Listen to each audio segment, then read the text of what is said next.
Everything should work. So today we're going to cover mostly conformity processes, and then we'll cover a little bit of obedience. What does it mean to conform your behavior? Do what is socially acceptable. Good. Maybe against your own inclination. And so, with whom do you conform? You conform with your peers, people you want to be with. Who else? What's that? Authority figures, family members. People who are around you. People who are around you. Your what we call your social environment. These are all part of these people are all part of your social environment. And so we have these kind of drives. I'll say they're very much motivations. Remember when we talked about motivation, one of the motivations that has to do with wanting to be around people is the what? Need for affiliation. The need for affiliation, or the affiliation motive, yeah. And so these are very basic needs that we have to be around people in our social environment. Now, what happens when someone... 2 weeks in a row. Another drug deal, okay. Glad you're getting rich. You really start sharing that money with us, though. So we have this need to want to be around other people. Now, what happens if we are around other people and we behave behave in ways that are very undesirable or unlikable? They don't want to be around you, and so they shun you, right? They ostracize you. Ostracization is one of the most powerful tools for bringing people's behavior back into the line, right? If, you don't dress like us, you can't be in our group, right? High school, right? What's this movie? I love this movie. It's it redoes Emma with Alicia Silverstone. Clueless, right? Yeah. So these are very powerful influences that really drive our behavior to conform to other people. And so one of the ways that we know how to behave in a conforming manner so that we don't get ostracized is that we have roles in society that we fill, and there are norms associated with those roles. So what do I mean by a social norm?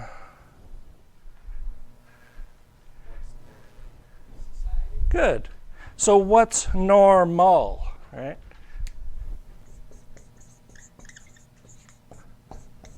So it is really a set of rules that kind of tell us usually an unwritten set of rules that tell us what is acceptable behavior in this social situation. So we get information about that from a number of different places. We get it from other people, right? If we start acting funny, they kind of look at us, or maybe they call the police, right, to have us taken away, right? Or the men in the white jackets, right? White coats. And but also the environment, right? You come into a classroom, the first day of class, you came into this classroom, you didn't know any of these people. But the room itself, it communicates to you that there are going to be certain norms here, depending on your role. Your role as a student is to sit down and learn from me as I pontificate all of the complexities of human behavior to you. And my role as an instructor is to try to pontificate to you in a meaningful, hopefully, way that about behavior and these rules. So this room kind of communicates some of that. When you go into a club, a dance club, that's an environment where the norms are entirely different than they are here, right? So these norms are communicated somewhat by the physical environment, definitely by the people. You come in here the first day of class, a bunch of other people are sitting here quietly. You come in and start spouting off about how great the Indians are at baseball and how you can't wait till they beat the Red Sox. And, you do this long enough, people are going to start like, what's up? What's up with that? Yeah. Now, if you sat down and started talking about how the Red Sox were great and they were going to beat the Indians, everybody would go, oh, yeah. No. So you come in here and you sit down quietly, you wait for the instructor. That's normed behavior. You're in your social role and you're behaving in normal ways. And so these roles are really these sets of expected behaviors that we have based on what our role is. So you might be, for example, a mother. And being a mother has a social role. If you do not fulfill your social role, people will start telling you about it, right? Those of you who are parents. Maybe it's your mother-in-law, right? Or maybe it's your neighbor. Or maybe it's the police, right? What do you mean you left your kid at the park overnight, right? They're going to take you away, right? And then that's like criminal, right? The lady who left her child out in the buggy outside of the restaurant that was from Switzerland or whatever. He was like, oh my goodness, she left her baby out there. It's like, go back to Switzerland or wherever it was. That's what they do because the air is good for the child. It's a safer environment. But here, Yeah. that's not okay. So social roles are communicated and enforced by culture and society, right? Yeah. And the alternative would be if you, instead of leaving your child in the buggy, is that what you said? Is that like a cat buggy? I take my cat around in the cat buggy. You leave your child in the buggy outside the restaurant. That's normal in Switzerland, but if you were in Switzerland and you brought your child inside, they would go, well, you're such a bad parent, right?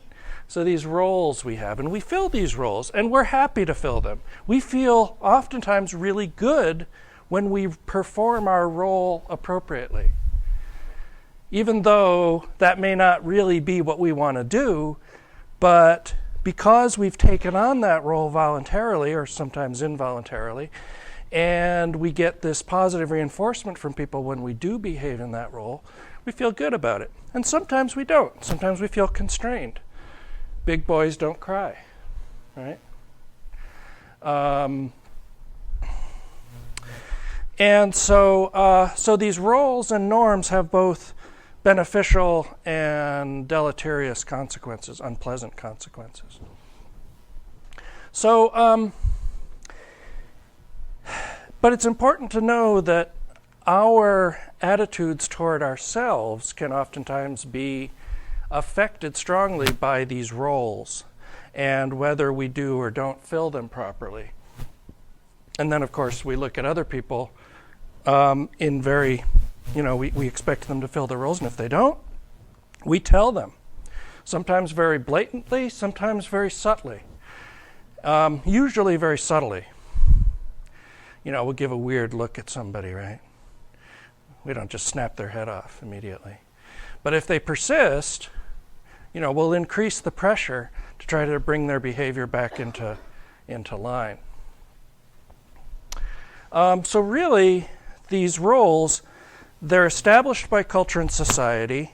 We take them on either voluntarily or involuntarily, and then ultimately they are conditioned. We're operantly conditioned to stay in that role, assuming other people want us to. Now this becomes a bit of a problem when we think about, for example, family systems. And when we talk about psychological disorders, we'll talk about family systems theory. Family systems theory says that families have these roles that we fulfill for each other. And one of those roles can sometimes be like the screw-up, the kid who never does anything right. And then when the kid who never does anything right finally gets their act together, guess what? Everybody else says, subtly or not so subtly, tries to get that kid to screw up again, right? So this kind of family dynamics can sometimes force us to behave in ways that are maybe not so adaptive and sometimes maladaptive. Right? Questions, comments on social roles and norms?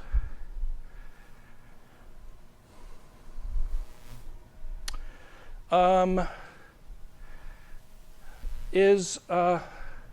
want to show you a little video clip, but I have to pause the podcast for a second because it contains some profanity. Sit down with you, goof off.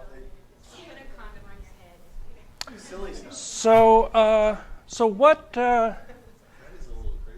Based on what we've talked about in terms of social roles and social norms, what's your take on that whole clip? I mean, I've been thinking. I only saw it first about 2 hours ago, so I haven't had time to really think through it a whole lot. But what's your take on that stuff? What's going on there? I really liked the question that was asked, and why do people want to subject themselves to that? Okay, so first, why do the customers want to step outside their normal social role as customers and welcome the abuse? Because it's not our normal role as customers to be abused by shop merchants, right? Well, it's, amongst friends, it's there's a comfort level and a safety thing. If you don't know someone and they insult you, they're not usually joking with you because they don't know you. Okay, so among friends, being, joking around, being insulting, can be acceptable. So it may be one way for them to really, feel like they're in this friendly community, right? Which, it looks like at the beginning of the night at least, right? So it may be, this guy has this whole Freudian thing of, they drink and they have guilt, so they want to be punished, and it's like, no, forget about it. So what else? What else do you take out of that? Yeah. It's you can step outside your cultural role and control in a way early on. You can kind of have control over what would happen if you did step outside of your certain role. You can there's a certain level of control, which usually you don't step outside because you have no control over what happens after that. So it gives that sort of comfort level if you're able to control somewhat. Which maybe you don't really have to worry because things come off and be bad for you. Okay, so we have these social roles, and we feel somewhat constrained by our social roles. And so it kind of feels good to step outside the role, knowing that the consequences won't be too bad. I have a social role, which is, not to go down into the hood and start insulting, people that are Mexican or black or whatever, right? I'm a white boy, I'm going to go down there, I'm going to keep my mouth shut. And so it kind of gives these people the opportunity to kind of step out of that role for a bit, kind of play with the dynamics if the social roles weren't enforced. What else? Yeah. Well, it seems like those who took it too far have just been, really, really wanting to insult somebody, and they just didn't have any idea of the fun of it. They just, Yeah. So we'll wanted to insult somebody. we will. I didn't get really any actual enjoyment out of it. Yeah. We will talk about, a little bit later, we'll talk about the catharsis hypothesis. And the catharsis hypothesis suggests that, if you're into Freud, we have all these unacceptable feelings in the id, and they kind of get stuffed down there, and the superego keeps them at bay, and if we let them bubble out, that they will somehow help us feel better, and we won't be as aggressive in the future, which turns out it's catharsis hypothesis full of crap. But what else you take out of that? I think the biggest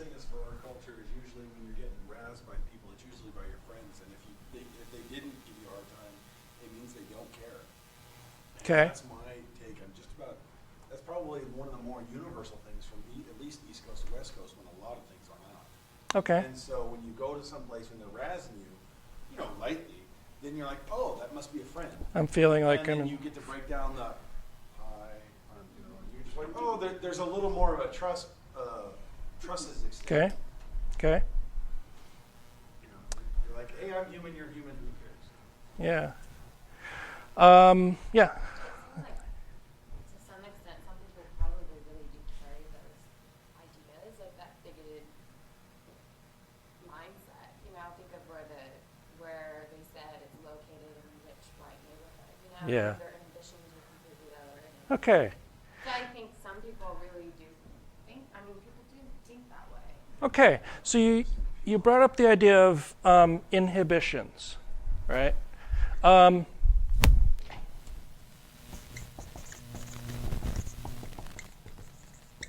Inhibitions.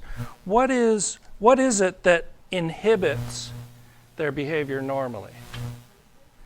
Well, yeah, the operant conditioning, but we can say broadly this stuff, right? That helps inhibit, it helps keep their behavior in certain boundaries, right? Now, here's a funny thing. What happens when the people are drunk in this clip? Inhibitions are gone. So the inhibitions drop way down. So they start sort of getting a little, they start pushing the boundary of the norms and roles, right? And why do they keep going though? Because everybody around them supports it. In not, even if they're not directly participating, just their presence creates conformity, right? And all of a sudden, the conformity pressures start to take hold where the normal behavior is to engage in these behaviors like this. Now, here's an interesting thing about alcohol and inhibition. The alcohol has something called a disinhibition effect. But the interesting thing is that for a reasonably large number of people, the disinhibition effect will kick in if they're in a party environment, even if they haven't had any alcohol. So if we give them a placebo alcohol, which we can make, looks like vodka, tastes like vodka, smells like vodka, and we get them to think they've been drinking, we get the behaviors. So it's not actually the alcohol that's allowing them to become disinhibited. It's their own beliefs that allow them to drop their inhibitions, right? And the beliefs that this is normal behavior in this environment, right? So our social environment exerts an extraordinary amount of pressure on our behaviors. Anything else you want to bring up here? Yeah. Well, it sounds like they're also coming out of environments where those inhibitions are already lowered because if they're coming out of bars, they've been in an environment Sure. for a long time. So a bunch of people who already have those lowered inhibitions and just getting together, going on for hours more, Yep. That's true. Now, I will say that I'm not ignoring the weird dynamics of this restaurant with all white customers and all black people behind the counter, right? That's setting up this, that starts to set up this weird dynamic anyway in itself, right? It would be the same if it were black customers, black servers, or white. I would expect so, if they could norm that behavior.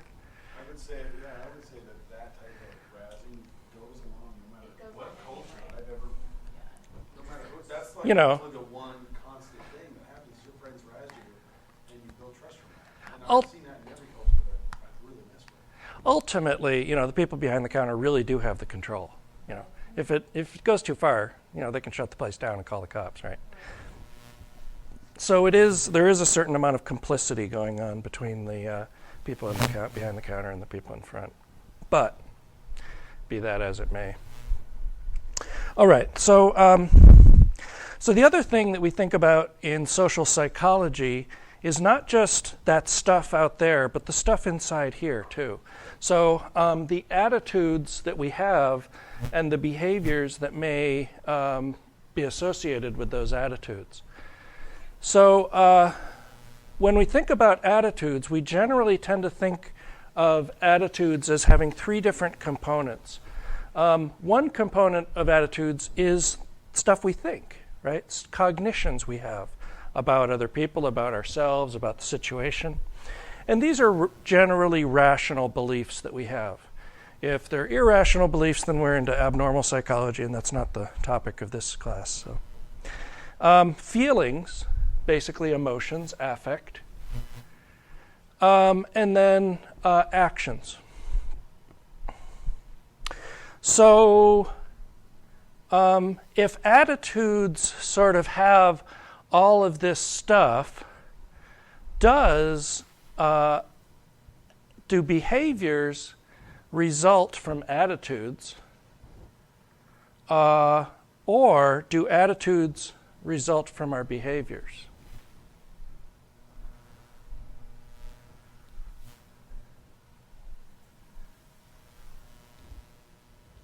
Which way does it go?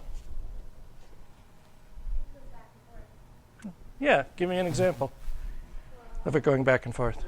I don't know the specifics, but if you believe something but you don't act on it, then you don't believe it very strongly. But once you act on it, you're saying to the world, this is what I believe, and you can't really go back on that, and so that belief is strengthened all the more. Good. So our actions, our behaviors can serve to strengthen our attitudes or our beliefs. And we do respond to things in our environment. We act out in behaviors as a product of our attitudes. So it really does go both ways. And in fact, sometimes when there's some inconsistency between our attitudes and our behaviors, we will change one or the other so that we bring it back into consistency. We like to have consistency in our attitudes. We like to have consistency between our attitudes and our behaviors. And we'll play all kinds of funny mind games to try to convince ourselves that there is consistency when there really isn't. But that's we'll talk about that later. So, classic example of this connection. That's where I lost my chapstick. I'm going to throw it away. Classic, I don't know where it's been. Classic example of this connection is what happens when you go to the used car salesman and you're not really planning on buying a car, but somehow you wind up leaving the place with a car and you really don't know how you got there, right? It's kind of like, well, I really wasn't going to buy a car when I got here, but now I got a car. How'd that happen? And that's what's broadly kind of referred to as the foot in the door phenomenon. Because if I were to come here, for example, if I were going to sell you some encyclopedias and I knocked on the door and you opened the door and I said, can I talk to you about my encyclopedias? And you say, no, go away. By the time you close the door, I got my foot in here. So I can't close the door. So now that one little concession, I'm shaking the room, that one little concession allows the beginning of asking for a little bit more concession. So once you come into my place and I give you if you're my used car store and I give you a soda, I'm what's that? Classic example. You give a mouse a cookie. Give him. You want a glass of milk for it. Yeah, there you go. That's what happens. Reciprocity. No, if the mouse gives you a cookie, then you want to give him a glass of milk. So no. So you go into the store, and the salesman says, I know you don't want to buy a car today, but tell you what, just let me show you this brand, this shiny blue car I got out here. I think you'll really like it. And next time you come in, you'll like to see it. And you go, well, I really don't have time to do that today. Well, just take a look at it, sit in it, see what you think. You go out there, you sit in it, and the salesman says, well, we're having this great promotion this week, and I could really put you in this car for a lot less money if, you just come in the office and, we'll work something out. You say, well, I really don't want to buy a car. Well, just come on in the office, right? And so it's this idea of kind of getting you to get used to the idea of going along. And now you're sitting in the office and you got the paperwork in front of you and you're thinking, I didn't really come here to buy a car, but I am sitting in the office. Either I'm a sucker and stupid, or I really do want to buy a car.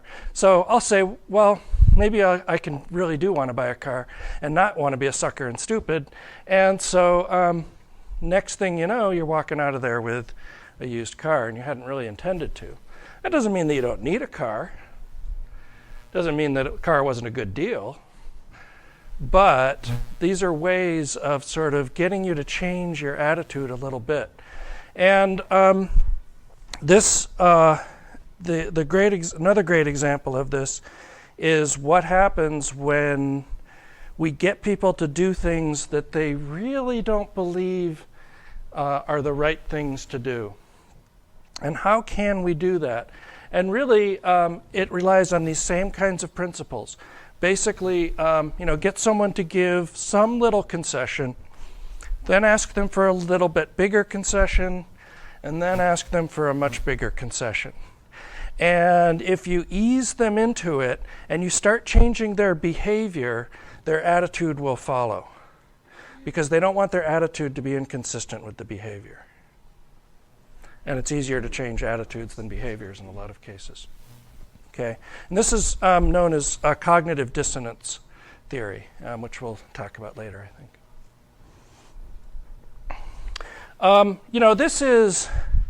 This example with the guard and the soldier and we've got all kinds of other factors working here. For one thing, hierarchy, right? In militaries, there are hierarchies, and if your superior tells you to do something, you do it, damn it. And that's called obedience. Right?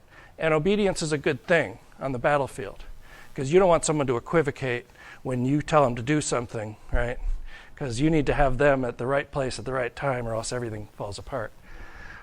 But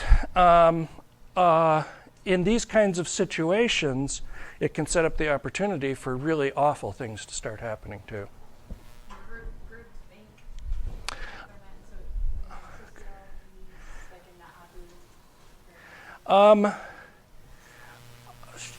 I'm not going to call that situation groupthink.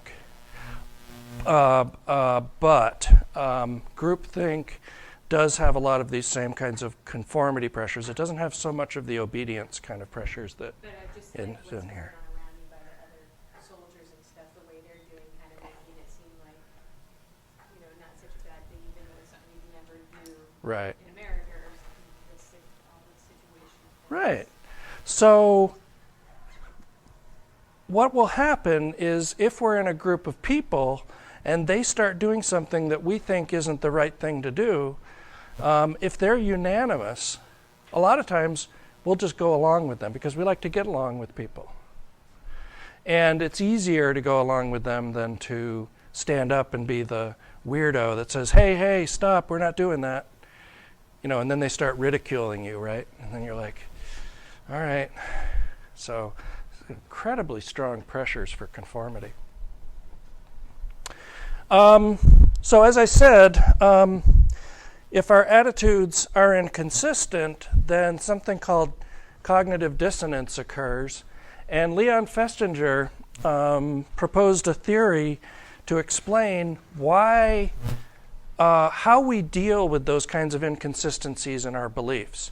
And he started this research. One of his first experiments was to go into one of these, I think they're called millenarian cults. Anybody in religion here?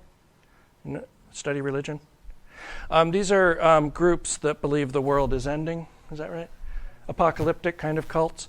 And so there was this group, I think they were in Colorado, and he and his research assistant basically joined the group to find out how they worked and what happened when they predicted the world would end on February 15th and February 16th came along.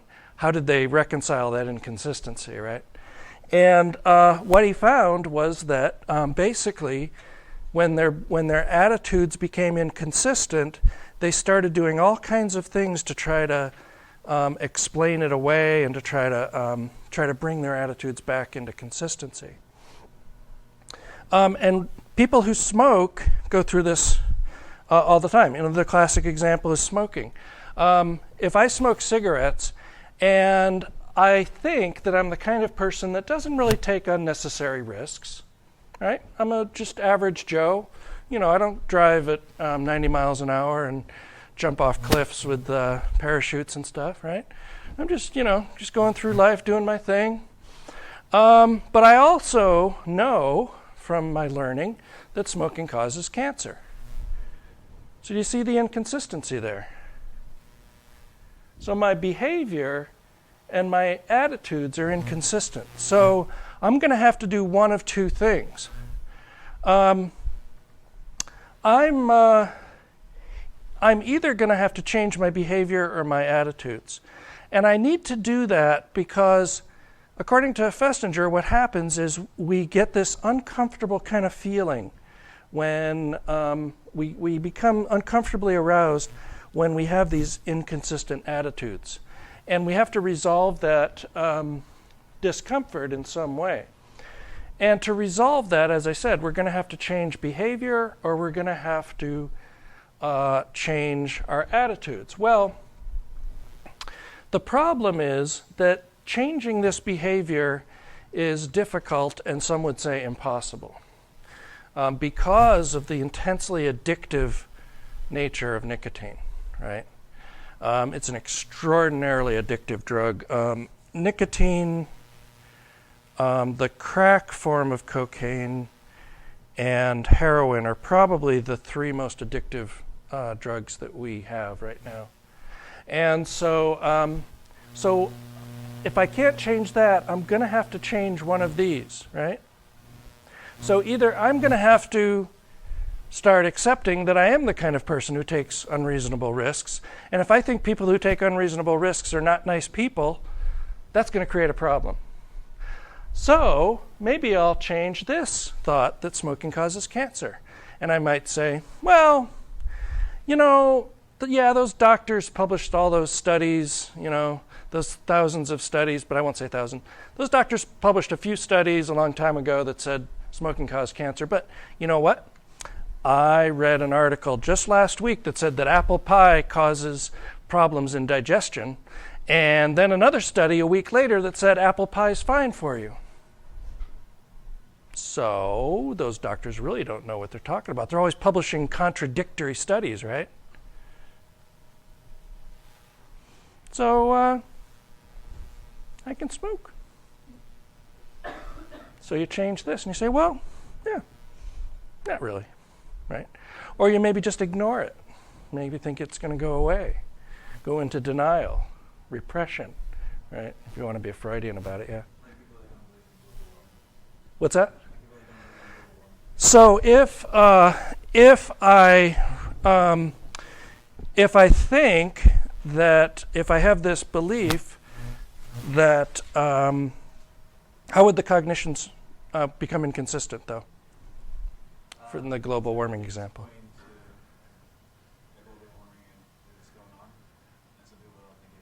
Okay, so I believe that global warming is a threat to humanity. Okay, what's the other cognition that's inconsistent with that? No. What's that? So I drive a Hummer. Okay, start with the behavior. I drive a Hummer, and I care about the environment. I'm a good citizen. I care about the environment. You know, I'd give money to the Sierra Club. I give money to the National Wildlife Foundation, right? I'm a good steward of the environment. But burning fossil fuels increases global warming. Well, you know, I heard from the president that those scientists don't always know what they're talking about. He just said it last week. I heard him just like that. He said, them scientists don't know what they're talking about. And I'm the president, so you should believe me. I come from Texas. I know about that stuff. So, guess what? I think the president's right. I believe my president. I'm a good citizen. Right? So yeah. Good. Does this go cross-culturally? Does it have to do with like with that need for self-esteem? Like, does it tie into like having a good opinion of yourself and not feel? Yeah. Yeah. Is it stronger in those collectivist cultures? This stuff? Or is there any So the question is cognitive dissonance stronger in collectivist cultures? I just did some research on this morning, and I haven't read the article yet, but from the abstract that I read, it's not that it's different, it's fundamentally the same, but the way people change their beliefs is different in collectivist cultures. And what I mean by that is they typically will change their beliefs to feel as if they are doing the right thing in terms of their social group or their society. But I'll know more about it when I get to read that article in detail. Yeah, I'll probably do that this weekend. So. Okay, but that's a good question. Something I thought of while I was reading today, and I actually looked it up. Okay, so we resolve this inconsistency by bringing our beliefs back into consistency. And so we can bring our beliefs back into consistency in one way by changing what we think, or in another way by distorting the things that we think, distorting the evidence, not paying attention to evidence, right? We can use those biases to do that. We can use heuristics. And so in this example with smoking, we can reduce the cognitions we have about health risks. So maybe I just don't think about the health risks of smoking anymore. I enjoy it. It'll never happen to me. I enjoy it. You know what? My Uncle Jim smokes 3 packs a day. He's done that his whole life, and he's 80 years old. Right? We'll find instances that'll help confirm our beliefs. And so this allows us, for one thing, to pay less attention to those risk-relevant cognitions, or we can interpret them as more or less accurate. So yeah, my Uncle Jim, he smoked 3 packs a day he's been alive for 80 years. Those studies really probably aren't very accurate. Or I can just say, well, you know what? I just don't choose to hear about it anymore. I'm just not going to pay attention. So we find all kinds of ways to help ourselves feel better and feel that our attitudes are more consistent with our behaviors. Questions on cognitive dissonance? Yeah, it just kind of explains a little bit about, like I've noticed with among African American culture, it's like fried foods on that, because so-and-so aunt, whoever, it's been eating for how many years, she's been frying for every single day of her life, and she's fine, she lived to be 90, whatever. And that is huge, like you can ask any person coming from Black family, like they'll tell you, oh, fried food's not bad, are you kidding me? It's like, oh, grandma, she's been eating fried food for her whole life, she grew up on fried food. But yeah, it's definitely a big one. That's just what I know. And so that not only helps them feel good as an individual, it helps those people feel good about these shared customs, these shared traditions, these shared foods that we've had for generations. And that provides, there's some good things to this, right? It's not that it's always bad. It does give us some benefits, but it also sets us up for the possibility of creating a situation where we're going to create, what's going on? What did I do? Is something happening over here? All right, another one of those. Yeah, did you have a question, Brianna? I was just gonna kind of ask, like you do decide to change your behavior, then do other cognitions come into place? Do you have to kind of go through this whole process again? No. Really, you can change your behavior or you can change your cognitions, your attitudes. sometimes behaviors are easier to change and sometimes attitudes are easier to change. And if you change your behavior so that it is consistent with your attitudes, then there's no more inconsistency. You don't have to do anything. Yeah. Has it been studied, like, the effect of your social environment and, like, whether you're around a bunch of people who kind of deny health risks? If it's easier, you just assume it'd be easier not to change your behavior instead of change. I have a friend who is surrounded by smokers and people that do like close stuff drinking. She stopped drinking, smoking, and all this stuff in like under a week and hasn't done it. Like, it's ridiculous to think. It's hard to see how she made the change so quickly. Or just, I guess, Individual differences, yeah. There are conformity pressures in groups that are gonna make it more difficult to do, but yeah.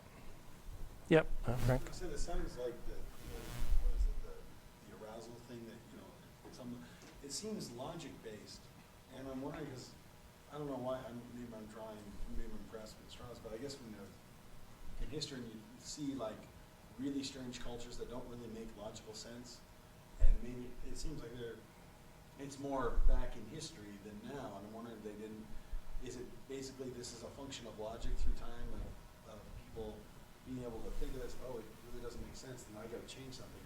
And before they wouldn't know because logic wouldn't be such a part of their lives. No, I don't think it's so much that. Are you just talking about superstitious beliefs, or? Well, I guess I was just thinking of things that something that I don't know, maybe some footnote in history that just sounds funny when you read it. Like, why would they do that? Because they believe, it just sounds weird. And so it just doesn't make. people with leeches, or are you thinking like something? Sure. Like, I've been trying to think of it while everybody's talking. I'm like, I can't think of a single example, but it makes me think of this, and I'm thinking, well, maybe because logic wasn't so, I don't know, daily relevant or so important. I mean, Well, 3,000 years ago compared to now. yeah.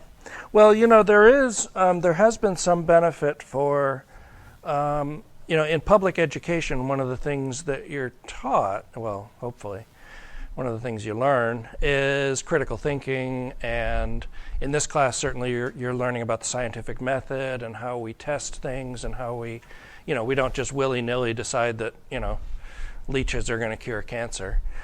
We have to have some basis for coming to that conclusion, right?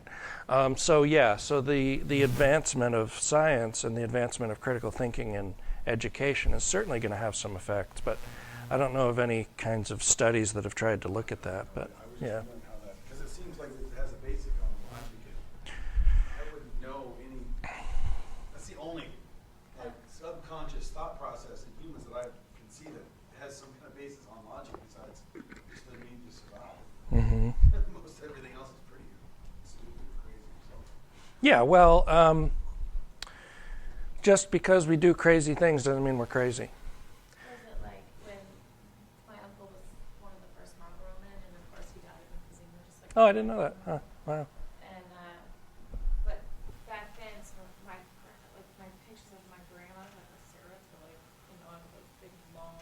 It was social norm to do it then. Well, now it's social norm not to smoke. Like I work in a place that still lets people smoke inside because it's still legal until 2009. And people come in and they're like, "Oh, you can smoke in here?"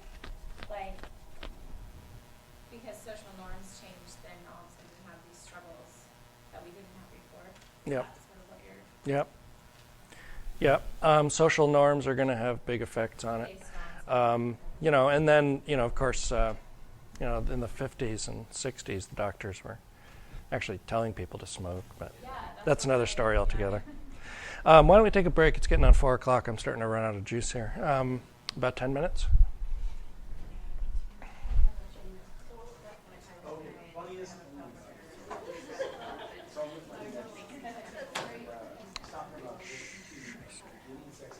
Okay, so we're going to talk about conformity. And the research on conformity really takes off after World War II.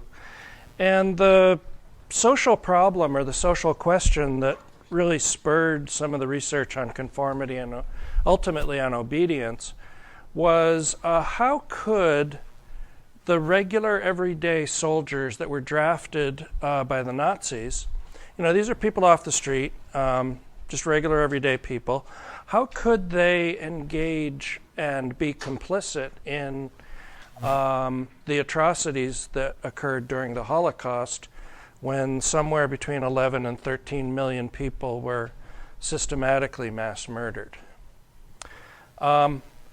And so, of course, a lot of it came down to these people defended their actions by saying, well, I was ordered to do it.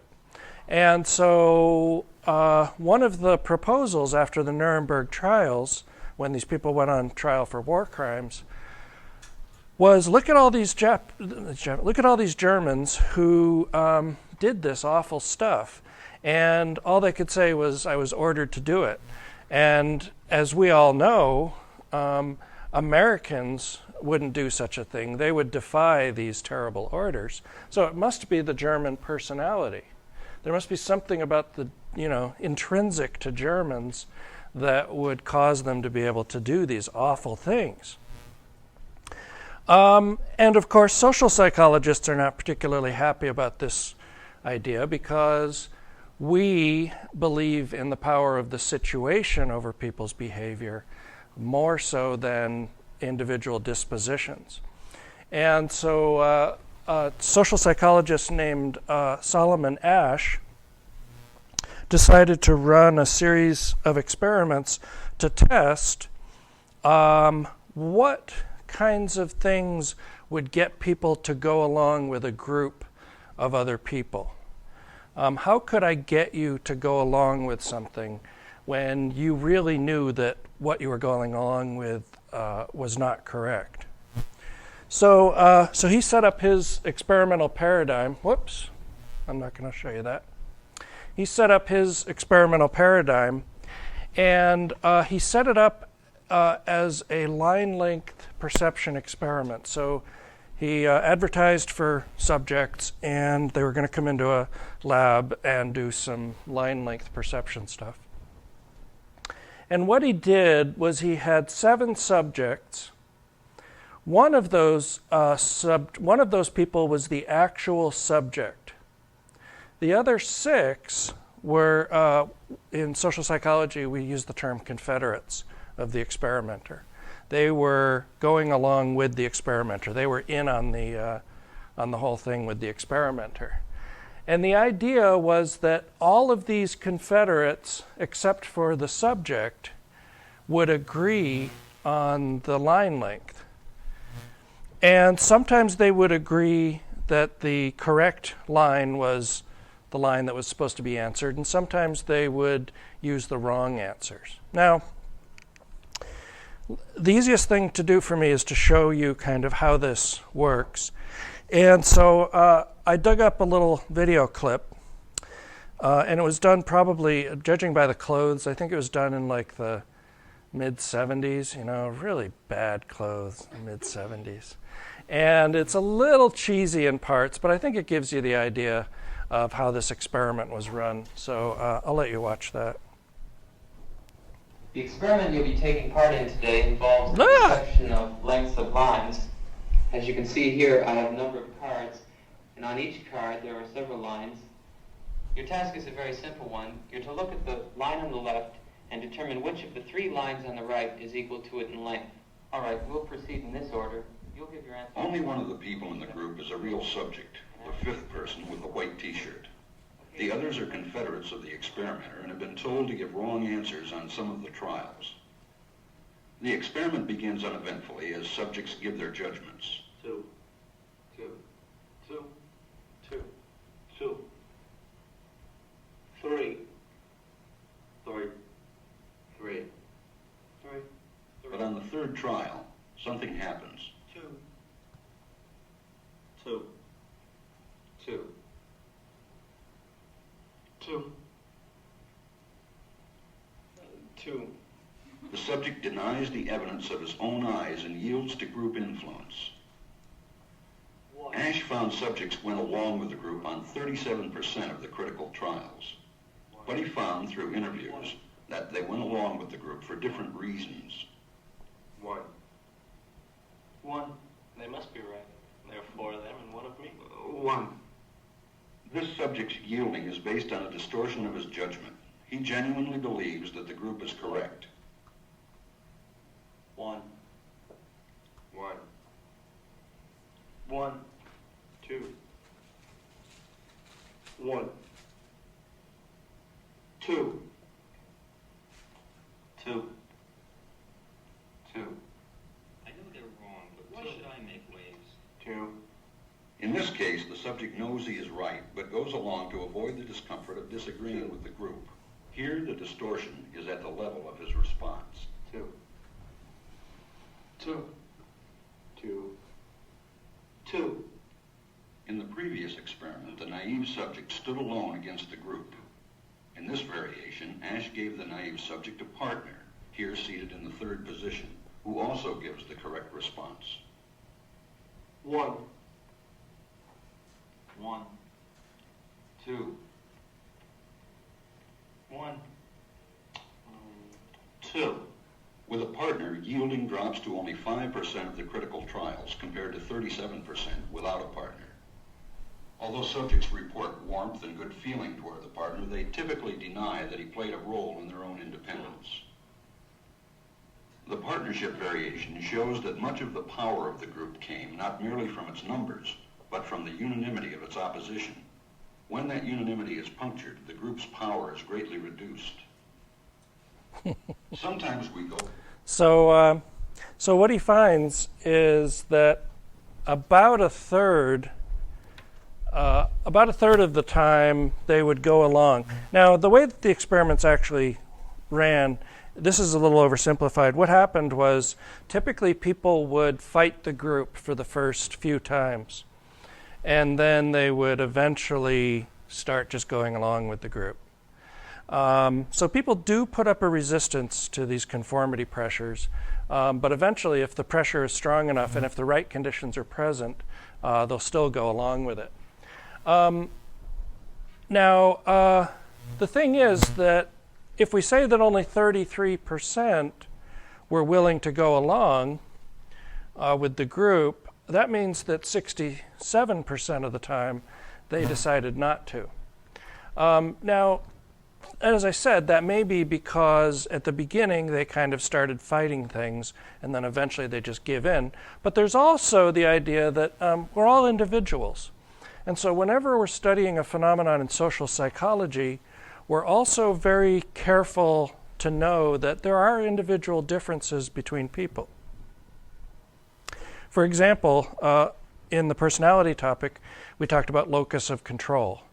That's an example of an individual difference that will act as a moderator on how you respond to a particular situation. So, what Ash then took this experiment. He started running a bunch of variations on the experiment to find out what the situational influences were that would increase conformity. And he found that one thing that will increase conformity a lot is when the other participants are part of the subject's in-group. And an in-group is basically people that are like you. So let's say that if we brought a bunch of people in and we had the subject and the 6 Confederates and they were all from the same fraternity, right?